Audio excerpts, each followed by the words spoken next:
Good afternoon, everyone. Welcome to Crossroads Calling. I think it's episode 11. Yeah.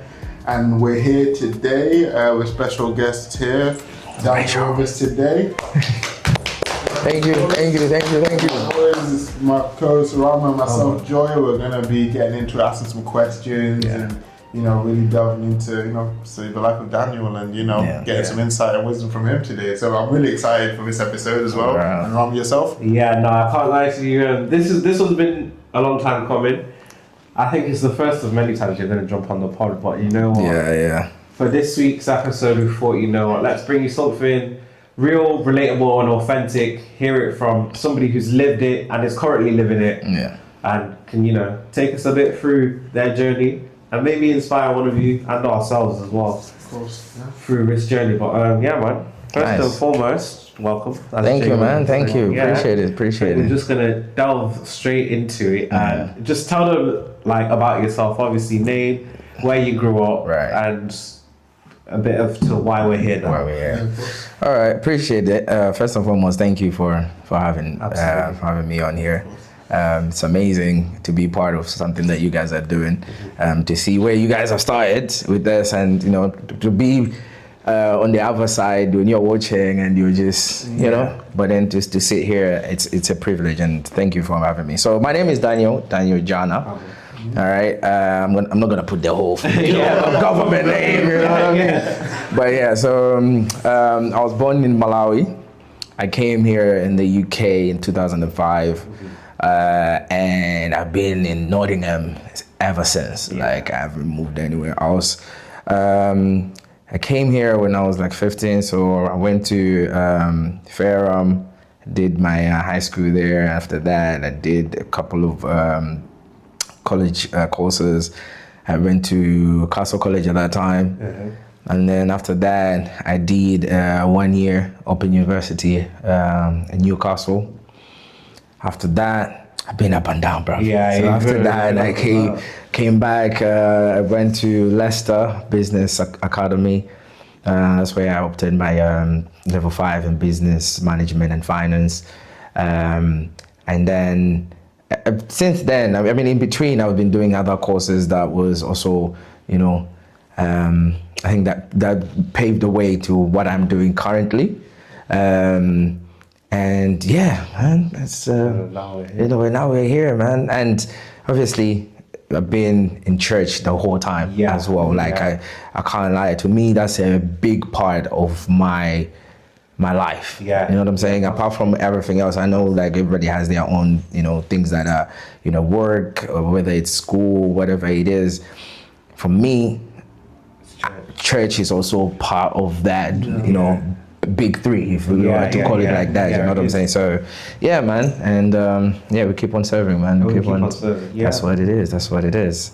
And for me, I think the reason why that is also a big part is, I know I've just given you like a bit of a rundown to say when I came here and what I've done in like education wise, but man, there's been a lot of things between that has made me to even confidently say that church. Yeah, that's part of.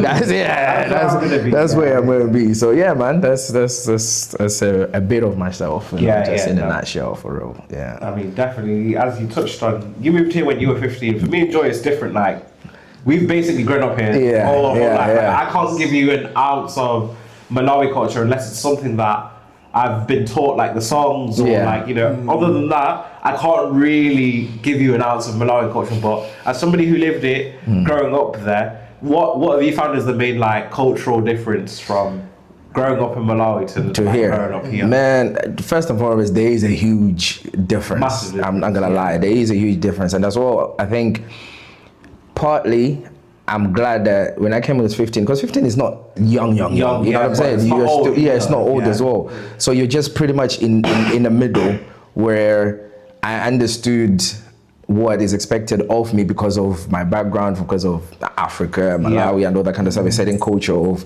the whole respect and and then the community that we're surrounded by community. You know what I'm saying?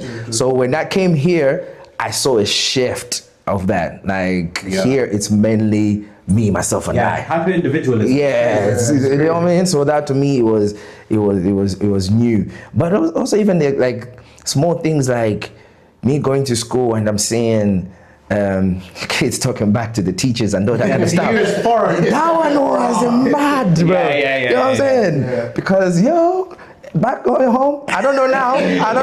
Just put a disclaimer now. Maybe now things have changed, but back then, I'm telling you, like your teachers were like almost like your second parents. You know what I mean? And you had to treat them with respect. I remember there was a time where my teacher had to discipline me like in class. Yeah. And I wouldn't go and tell my parents about that because then I'll get a second one. You know what I mean? Well, here, if that was to happen, big trouble. You know what I mean? It becomes a bigger thing than just the people who were involved. Yes, you know what I mean? So that to me, that was a massive change. But I think because, as I said, I was 15, so I think that actually had already grew some roots in me. Yeah. So it wasn't something that I could just let go of that, and because I'm in a new environment and then I think it was more of like trying to get from both sides and actually keep what works for me. What resonates with my spirit basically, because not everything is wrong and not everything is bad. Right. You know what I'm saying? Especially when you hear, because I know there's a lot of, you guys, you're going with the culture of here, you're forgetting, your African roots or whatever. Yeah. But I feel like there's a way where you can balance both, where you're taking the goods of there, and make something that works for yourself. So yeah, man, it's been, that's what it is. Definitely. Okay. Do you know what? One question I always thought, Dan, was like, do you know what? Yeah, I've got so much like respect for you because you do everything. Like you actually everything. Sorry, guys. Like everything. And sometimes I think, how do you do it? Like the time, the pressure, and just like being able to just manage all of that apart from like your own life as well. Like, how do you even manage to do that? Because I think. I think not trying to be too deep, but they always say that you make time for what you love. You know what I'm saying? I hear that. And I think for me it was finding something that I love. Like whatever I'm doing, it's not I'm doing because I've been told. Because I always say, if you are told to do something, you're not gonna give it 100%. Nah, never. And more time, if nobody tells you, you're not gonna do it. If nobody's there to tell you, you're not gonna do it. But if it's something that you love and you just feel like this needs to be done, regardless of who's there and who's not, that needs to be done. So it's not about who's doing it, but it's recognizing that something needs to be done here. But I think also that thing, I'll take you back, like, back in Malawi, there was a time that I was living with my grandma a lot, and for a long time. So my grandma was the one who actually got me into like doing things at church, like serving and all that kind of stuff, right? My grandma had a challenge with her back. She couldn't, like she had an accident a long time ago, and she wasn't as flexible as everybody else. But one thing that she did, she volunteered to clean the church every week. Right? Now, bear in mind, she couldn't do it. So it means she volunteered for us to do it. You know what I mean? And then when I was young, every Saturday we used to go there and clean the whole church. I'm talking about sweeping, mopping, and then you polish it and then you shine it and everything every weekend. You know what I'm saying? And growing up as a young one, I was like, I want to play with my friends. I want to do this. Right. But I think growing up, I look back now, I'm like, she planted something in me that I saw the importance of serving. Right? I'm not serving it because I want to feel good, but I'm serving because it's the house of the Lord in his things, you know what I mean? And sometimes it's not even that. Maybe other people would be like, I would want to serve, but I can't serve because maybe they feel like, they need to train or to. I don't know what could be the excuses. Sometimes it's just availing yourself, just. Like for me, I'm saying, like, now that I'm in the praise team and all that kind of stuff, we didn't start. I never sang before. You know what I'm saying? It was just more of like trying to I was just trying to follow Mr. T, but that time I just wanted wherever he's going. I'm like, yo, I want to be there. You know what I'm saying?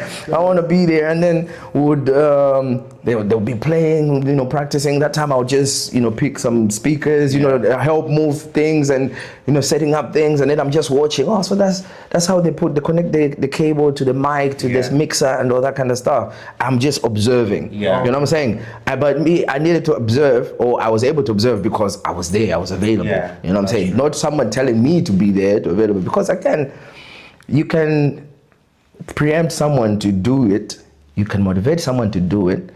But it also, the decision gets down to them. They have to want to, bro. They have to want to. So, yeah, man, to answer the other question, I'm not everywhere. I'm not doing everything because I know how to do everything. Nah, it's just, that's also part of me learning. You know what I'm saying? And then trying to, diverse or, my knowledge and also just, trying to be useful. You know what I mean? That's what you want to be in it. You want to be useful. You don't want to be in a place and everybody be like, just adding up numbers and being a liability as well. You know what I mean? So yeah, man, that's. I hear that. I mean, one of the things you just spoke about is Mr. T. Maybe this will give an introduction into sort of your musical journey because for those who don't know, you drum.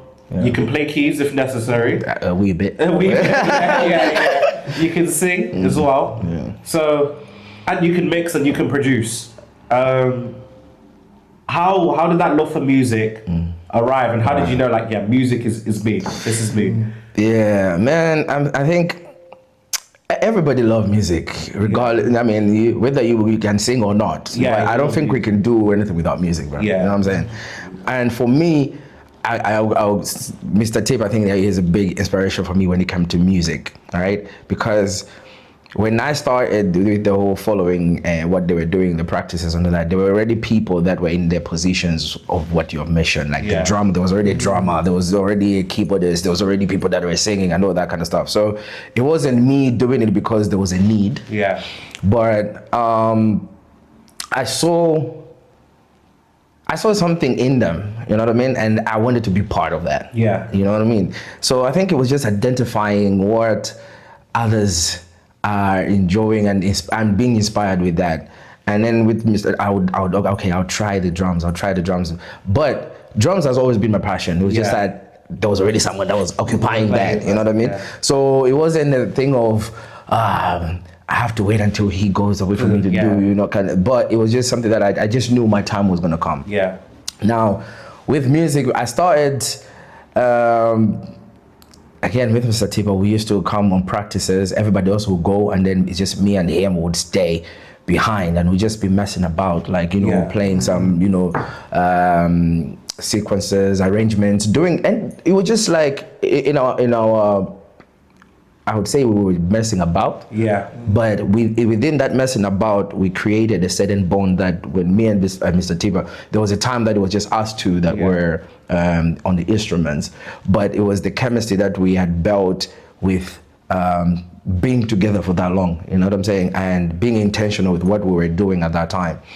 And that also transitioned to, being able to operate the mixer. Yeah. You know what I mean? I know that time there was now is an elder Moto, who was what the hell am I telling you? And we were called Mr. Moto's boys, you know what I mean? Because again, it was just the following. Yeah, at that point, I was just following. I'm just seeing how he's doing this, how he's doing that. And then he was relocating to Malawi, and he said it jokingly as well. He was like, "You guys, you need to learn how to do this because one day I might go." You know what I mean? And then we're there, you're not going anywhere, da. But lo and behold, there was a time that he needed to go for real. And then me and Mr. Tibo was like, we need to learn this. We need to learn this. Because to him, he had trusted that we was with him for so long, we needed to tap something from him. Yeah, you know what I'm saying? So to me, every part of what I'm able to do now, it has been someone else's planting in me, the people that I was associating myself with at that time. You know what I mean? So yeah.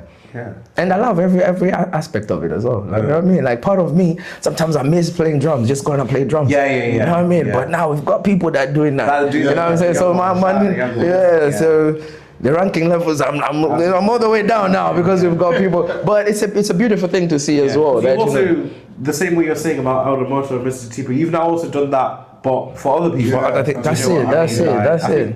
David is what, the youngest drummer ever when he joined at the time. Yes. In CFC UK history, maybe him or Holiness at the time. But either way, he's now been drumming main services for like the better part of 4 years. He's the main drummer now. Now you're ushering in Asher as well. Yes. And that's what it's all about, man. Yeah. You start. It's like you have to pass it down. You know what I mean? You can't just be like, and again, just to touch on what you said. I'm able to do all this, but I'm not doing it just because I want to hug it to say that I'm the one doing this. And nah, man, I feel like as a kingdom, or even not even just a kingdom, but anything that you do, you should be able to elevate other people for the thing that whatever you're working on to progress. Yeah. Because if everything is just revolving around you, and then what happens if you're not there? You're not there. You know what I'm saying? And we felt that before. We felt that before. I can't speak for everyone. But I'll tell you, you guys got to be thankful for the time where he wasn't here. Because it really forced a lot of us to just kind of take it. Because even with me, with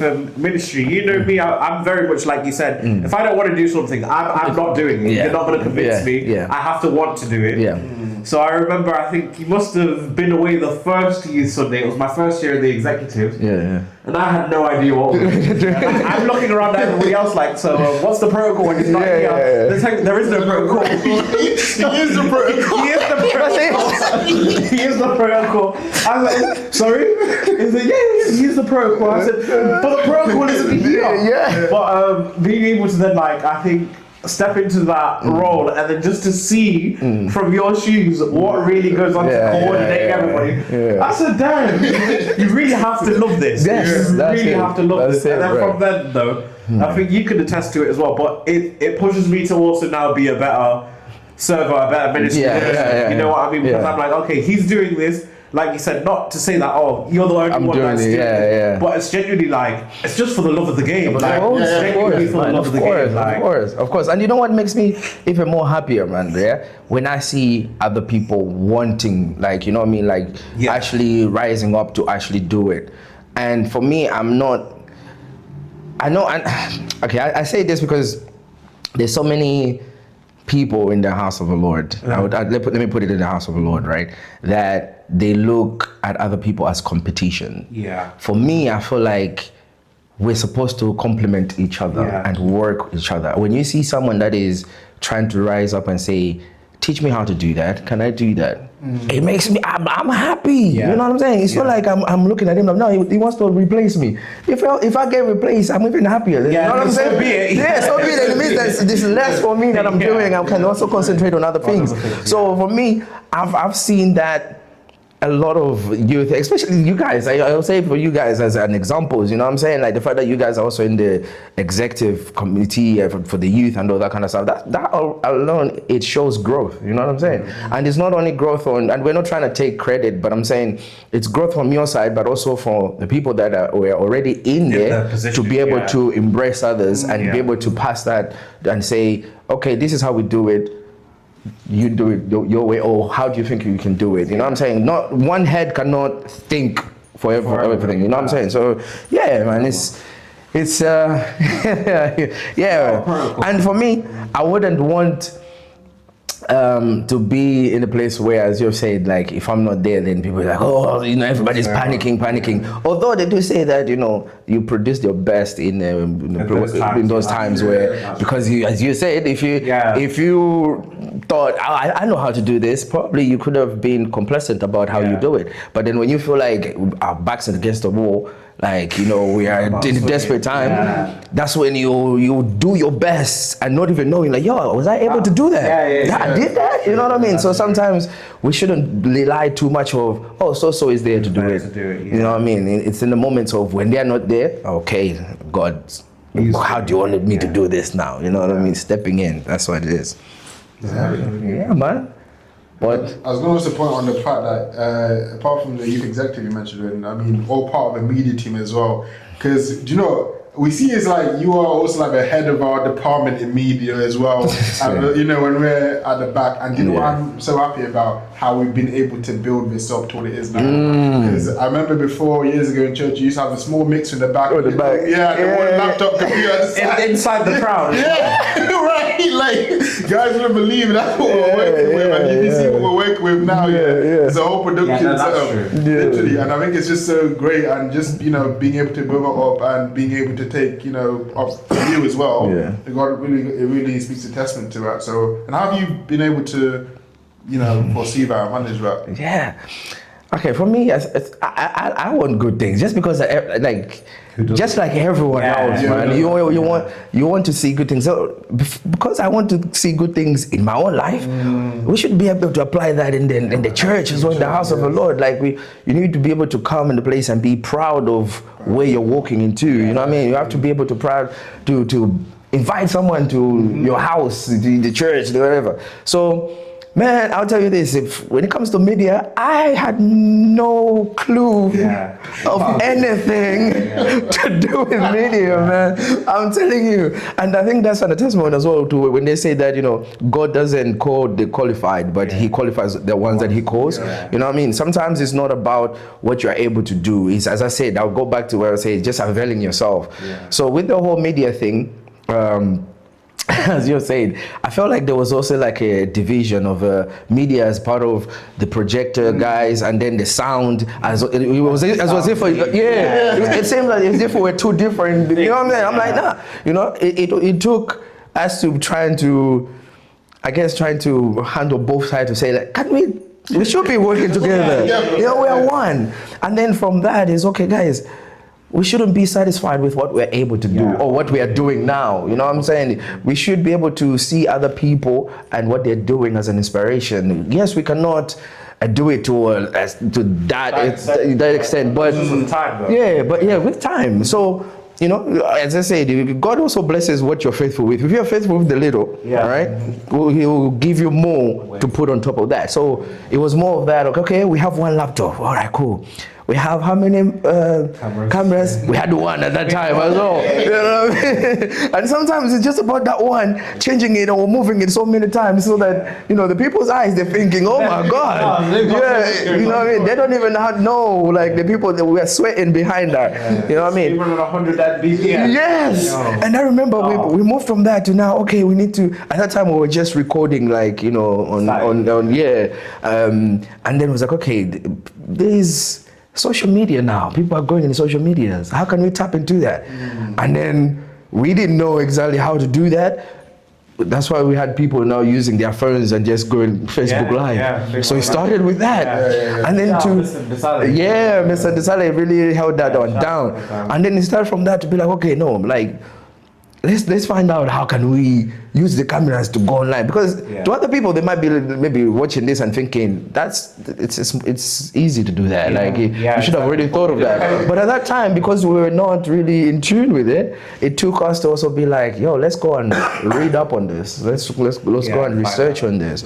And I think it's also good to say we don't know how to do this, so let's find the people that know, or let's go, you know, search up on this. And so we started going into that, and then we started finding the OBSs and all that, a few machines there. And then those machines, I remember they were slow. I remember like for the projector, this guy needed to come like almost an hour before the service, like just get like it's a motor. You know what I mean? And then, you know, so we were like, okay, now it's knowing, okay, now we know what we want to do. Now we need the resources to do that. And it also takes our own initiative to say, okay, guys, let's push to get this. And once we started doing that, and then you started seeing the church also backing us up, because they're seeing that, okay, these guys are serious now. You know what I mean? So sometimes it's not just about, oh, we don't have. No, but what are you doing with what you have? You know, man. If you maximize that, you have a case to go back and say, guys, we can do so much, but we're limited now with the resources now. You know, our knowledge. We want to be here. You know what I'm saying? And it's the same thing with the booth that we did in it. It was also honestly, the booth is one of my. Oh my day! I think that. Me too, man. That was one of our. Oh man, the way and again with that as well. it was just a matter of, guys, let's do something that we look professional with what we've got, because we moved from one laptop to 3 Macs to, you know what I'm saying, and then the monitor now, and then we're looking like, okay, now this needs to be now presented well, so that when people are coming in, they are seeing that, okay, this is their business, the main business in here, you know what I'm saying, and we did that again. We never built a boat. I don't know about you guys, but I never. But we just had an idea, which we can say a crazy idea, and we were zealous about it, and we did it, man. We did it. Going off of that, that's, I would say personally, because you and I had actually known each other for way longer than that. But in terms of actually like being close and interlinked, I think it was around that time and that point where we actually now got to know it. And I was like, I like this guy. This guy's alright. I like this guy. I don't know what you thought before, but you know what I mean? But the fact that you changed your mind, it was good. Because I think before our relationship was very much it's like, oh, that's Mr. Zipa's friend. Yes. That's Mr. Zipa's friend. And sometimes we get along. But, in terms of building our own relationship, I think that's when we started to build our own relationship. And that's one of the things I want to speak about, is that how, as you've gone through, your teens to your 20s, how has the relationships with the people around you changed? Do you know what I mean? Because it's never linear. It's never like it's the same all the way around. There are highs, there are lows. So how have you like navigated those? You know what? I think for me, I always look at it that I can never be too big to accommodate even the young ones. You know what I'm saying? Like, you can always learn something even from those that you think they're young. You know what I mean? As much as we learn from our elders and all that kind of stuff, but even the ones as well, like, like called the Gen Zs or whatever. You guys, they've got some crazy ideas, and you've got, you know what I'm saying? So creative things, so that if I can just dismiss someone just because of your age or whatever, I think I will miss out in my own life. You know what I'm saying? So I think, again, that transition has been very, I would say not very, but I could say it was easier, because I think I wasn't on my own, as I said. For a long time, there's been me and Mr. Tipa, which I can say we're the longest duo that has, you know what I'm saying? But it was something that, we saw how our relationship helped us, not only just our friendship, but helped us also in our ministry and what we're doing in church. So when we see the young ones also coming in, we want to embrace that, because we know that, okay, it comes from having that relationship, or working together, and you can build a relationship from that. Sometimes it can be from relationship to working together. You know what I mean? But I think, as you said, from us, it's been the working together and then build a relationship. So there's so many ways where you can build a bond, and that bond, you have to just have an open mind. It can be with anyone, man, at age. And that's why I would like to believe that, I can talk to the youngest, and I'm not looked at an unk. And we can still chat. I know, you know what I mean? That's the thing. You know what I mean? They still look at us as ancient. But it's a beauty in that as well, in its own. So. And just to add on that, I think what you said is important, like building that relationship, especially with like younger generations. I feel like us as a youth, collectively, all of us, I think we've got a great relationship. And whenever we hang out, we fellowship, we all get along with each other. We're like a family, brothers and sisters. That's it. I think I would say like you've been a big part of it as our youth, coordinator as well. How do you feel like you've been able to see that develop over the years? Yeah, it's nice, like it's good. But at the same time, I think we can always do better. You know what I mean?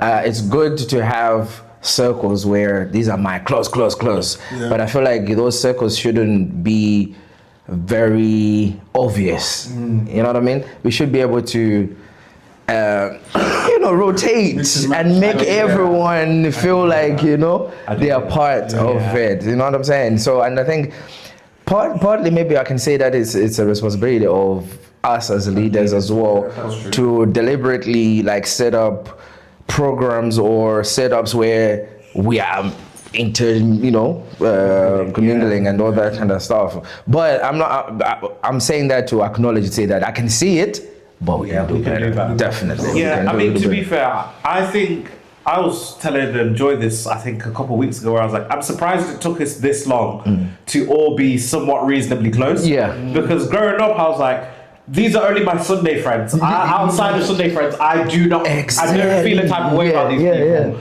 Yeah. Until only we got a bit older, and I think we started to spend a bit more time together and stuff. And I was like, again, these guys are kind of all right. Exactly. And that's what a family should be. You know what I mean? It shouldn't be a day friend. Like just have a specific day that I'll be friends. You know what I mean? We should be able to, even inside the week, man. Like when I call you, you shouldn't be like, okay, what does he want now? You know what I mean? Why do you call it down? Yeah, like, you know what I mean?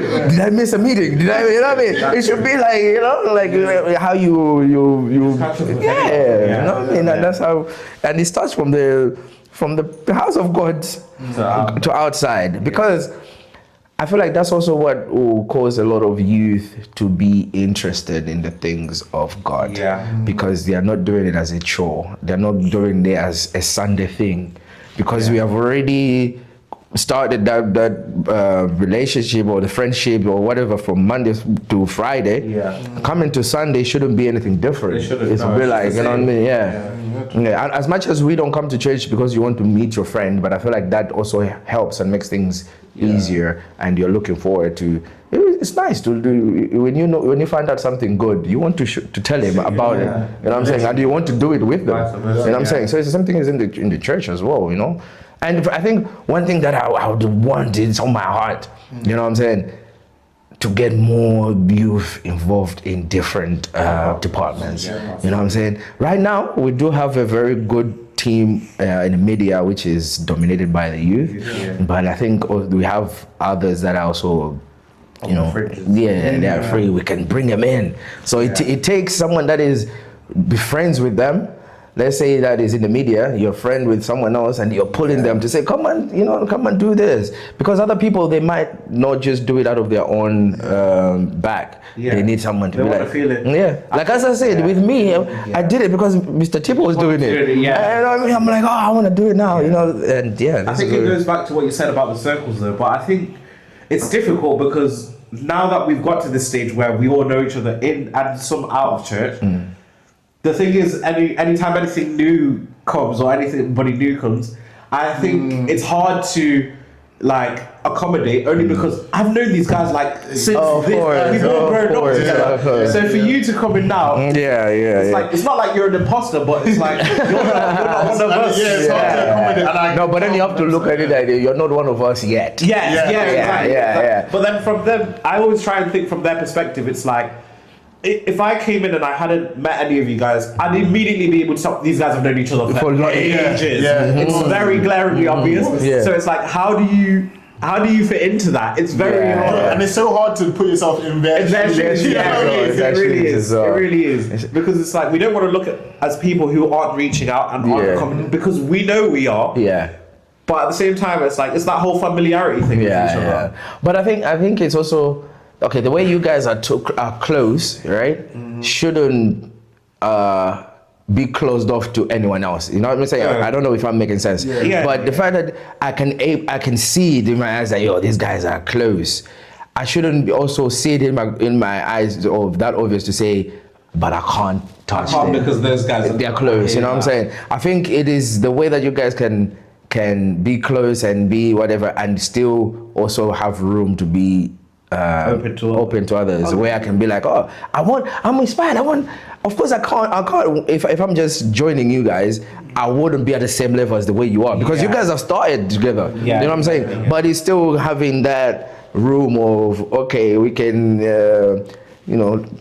take them under our arm and just, just a little bit part of our relationship also, we can share it with them. But it will never be the same. It will never be the same. And at the same time, we might be also be closer with another person, which is in a different way that you are closer with him. It doesn't mean that you guys are not close, or with the other person you're not close. It's just finding that kind of balance, you know what I'm saying? But man. But the good thing is, or I should say the main thing is you can't do everything yourself. Yeah. So we need people, man.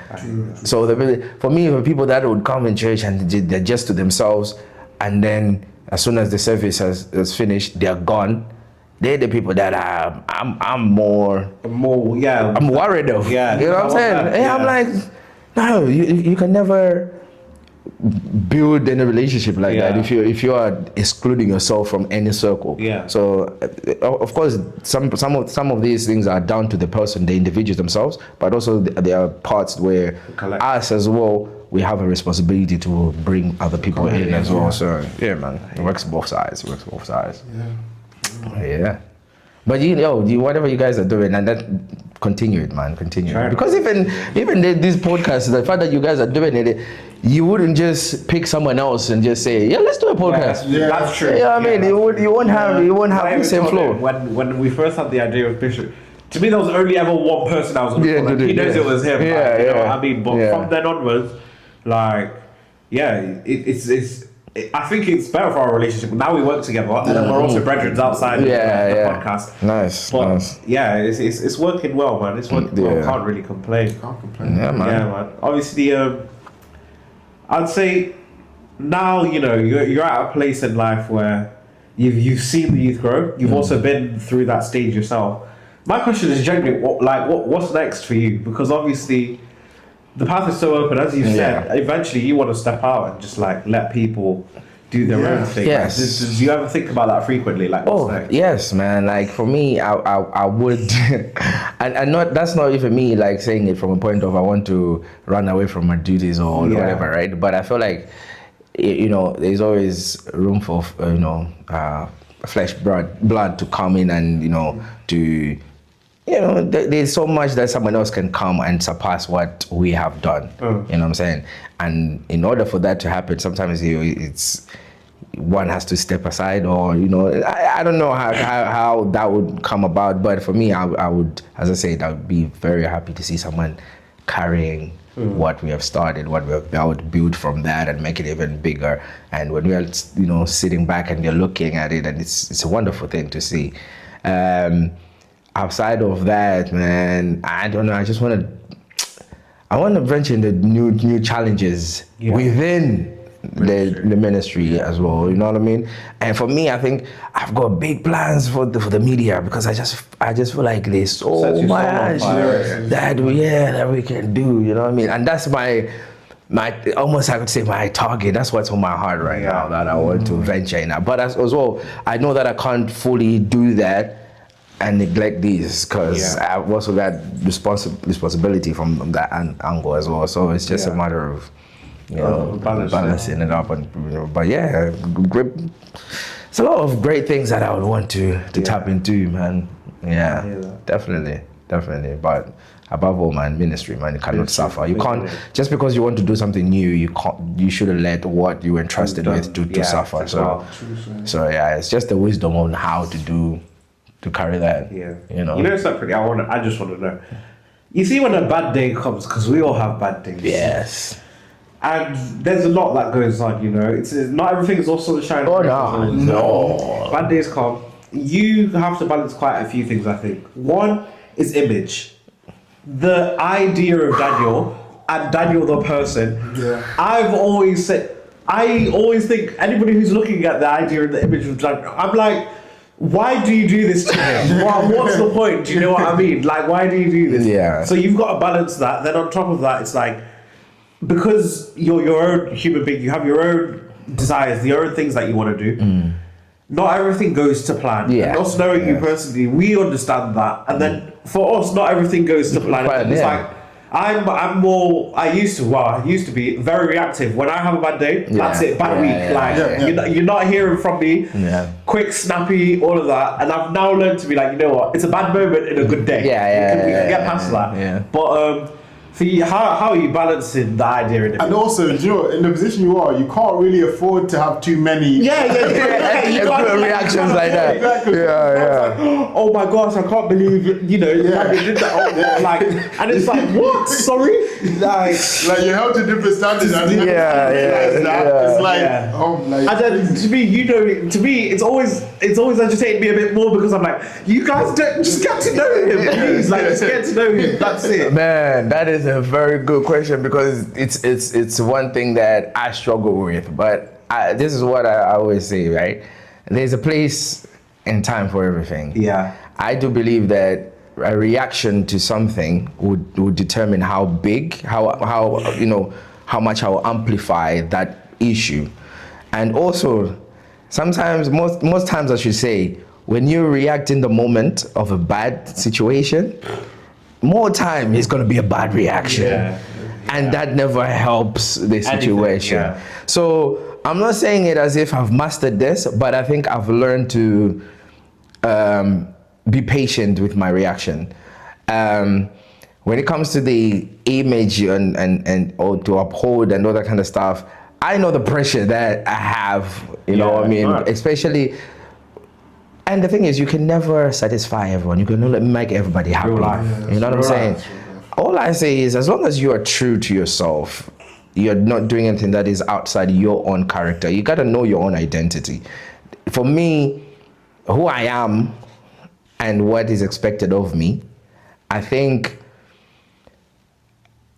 I would say I wouldn't change who I am to fit that image, because then I'm going to disappoint someone else because I'm not being true to who, you know what I mean? And you're going to always play catch up. I'm not saying that the who I am is perfect, no, but I'm saying that at least there's a base of my identity is this. And whatever I'm doing, I'm not doing it just to make someone happy. I'm doing it because I believe in that. You know what I mean? I believe in that. Not saying that I won't make mistakes. I'll make mistakes in that. And one thing is, you learn from mistakes. And sometimes our biggest lessons are, you know, learn from the mistake that you make, not that just being cautious. So yeah, cautious is this day, you have to avoid certain things, but sometimes when you make a mistake, now is how do you react after that mistake? How do you bounce back? Is it sitting back and look down upon myself, or I'm disappointed, them? You, as I said, you can never make everybody happy. Be true to yourself. As long as you and God are good, and I think that's the image that we should be more worried about. Is say like, how do God sees me, or how? So I mean, bad days are there, man. Bad days do come.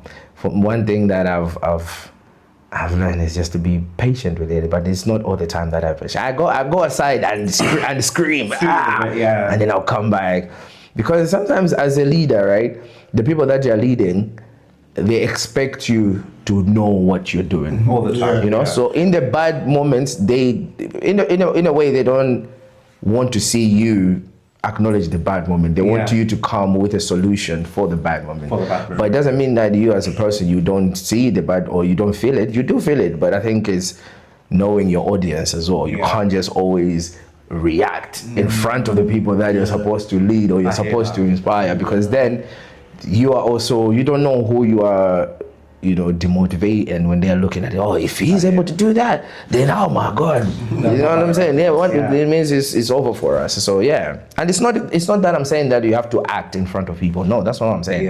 I'm just saying is knowing how to be around certain people, because certain people, they are still babies that they need, as I said, direction, but there's other people that they'll understand. We're on the same level of understanding of, okay, this is a bad thing and I've reacted because I'm trying to let you know that this is bad. Now, how can we now fix this, or what can we do to make this, you know, better and all that? So, I mean, I do have bad.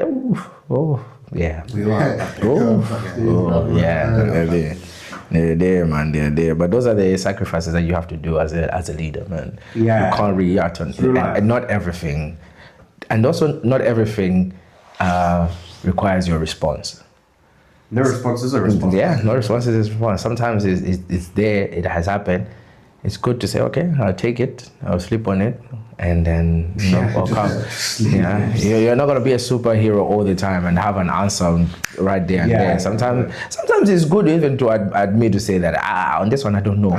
Let me come back. You know what I mean? I think that happened in the Q&A we did with Bishop, where somebody asked us about how do you know when something goes wrong, whether it was you that got it wrong or whether it was in the will of God for it to go wrong. And I sat there and I was like, I'm sorry, but I have no I'm not even qualified to even try and speak on that. Yeah, a lot of times I think you have to get comfortable with saying, I don't know. Legit. And that's okay. It's good with that as well, Perfectly fine. Perfectly fine. Do you know one thing I wanted to ask, which you just mentioned about sacrifices, and bringing it back to what we talked about earlier about people having to avail themselves for the house of God. Like, do you feel like, I can assume like in your life has that been many sacrifices, things you want to do, time, sacrifice here, this opportunity to come and do things in the house of God or church programs, having to, make time for this and that. And I can see for a lot of youth, not just within here, but, other churches and other places as well, I think they find it hard to sacrifice, their own time or their own commitments to do things in the house of the Lord. In your own personal life, like how much sacrifice do you think you've personally made, and how can you also, like, speaking to the youth watching this now, how can you encourage them, like, to make sacrifices as they're young now and see how that accumulates as we grow and see that there's actually sacrifices I made when I was younger has actually benefited me to the place I am today. Yeah, I think I would say that one lie that we tell ourselves is that we've got time. You know what I mean? We and especially I was speaking, as you said, speaking to the youth, right? There's one thing that, I think I see in a lot of youth, that when it comes to the things of God, they say we're too young to sacrifice our life to do that. So when I'll do that, when I'm older and when I'm like this and like this, that is not guaranteed. Okay. So first and foremost for me, it was just understanding that now is the best time. If I want to do something, I have to do it now. Now on the sacrifice, especially on the time side of it, man, like there's so many things that I had to sacrifice because of the time. Like I'll take you back. There was a time for a long time that I was, I didn't have the right papers. I was still like, applying for the home office and all that kind of stuff. And there was a bit of resistance that I was getting from the home office. And there was other opportunities that other people were sending me to say, you know what, you can go to Scotland or you can go to Ireland. They give the visa there is easier. You can do this, you can do this. And for me, when I looked at, the ministry that I was in and what I was doing, I was like, I don't think that's for me. Yeah. You know what I mean? As much as it makes sense, as much as it seems like an open door, right? It seems like it can even be like an open prayer. You know what I'm saying? To say, this is like God is answering, but He's answering in this direction.